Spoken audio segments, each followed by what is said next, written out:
श्रावण शुद्ध पंचमीला पौर्णिमेला पवित्र पर्व असतं, त्याची तयारी आहे. आपण आता पवित्र करत आहोत. आता कसं बनणार तुम्ही? आता या असं आहे, हा पूर्ण नारळ घ्यायचा. याला छानपैकी आपण असं चाकूने शिलून है ना, याच्यावरचे जे शेंडे आहेत ते काढून याला आपण चोपडं करणार आहोत. ज्या आहे त्या अशा 2 छिद्र पाडले दोन्ही सुपाऱ्यांना, आणि या सुपाऱ्याला हा दोरा नारळावर चारी बाजूने ठेवून तो बांधणार आहोत. नारळाला दोन्ही बाजूने आपण आता सुपारी छानपैकी बांधून घेतलेली आहे. असे 4 प्रकारे दोऱ्याने आता ही सुपारी बांधली. आता याला आपण नारळ दोऱ्याने गुंफणार आहोत.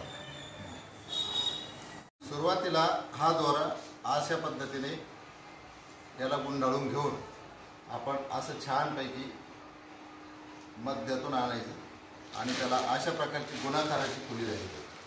त्यानंतर आपण दुसरी येणारी जी आहे आडी, ती दोन्हीकडून अशा प्रकारे घेतली की तिथे असा चौकडा आला पाहिजे.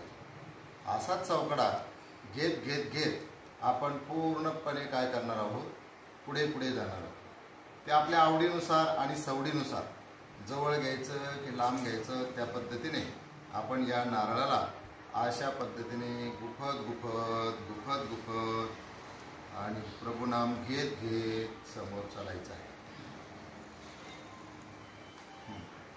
अशा पद्धतीने आपला आता हे बघा, हे नारळ हा गुंफून झाला. याला पूर्ण झालं की याला असं करून आणि तोडून घ्यायचं आहे एकदा. आता हा पूर्ण नारळ गुंफून झाला. याला आता आपल्याला जानवे बांधायचे आहे. आणि जानवे या शब्दाला किंवा या पविते या शब्दाला पवित्र अशा प्रकारचं म्हटलं जातं. पविते म्हणजे पवित्र. ही पवित्र श्रावण शुद्ध पंचमीला बदलण्याची पद्धत आहे पवित्र. आणि त्यावरून सर्वज्ञ श्री चक्रधर स्वामींच्या काळापासून चालत आलेली ही परंपरा श्री क्षेत्र बीड, पूर्वी काळीचं चंपावती नगर, या चंपावती नगरामध्ये सर्वज्ञ श्री चक्रधर स्वामींना सभोवताली असलेल्या भक्तमंडळींनी हे पविते पर्व अर्पण केलं. त्यावेळेस ते साजरं केलं.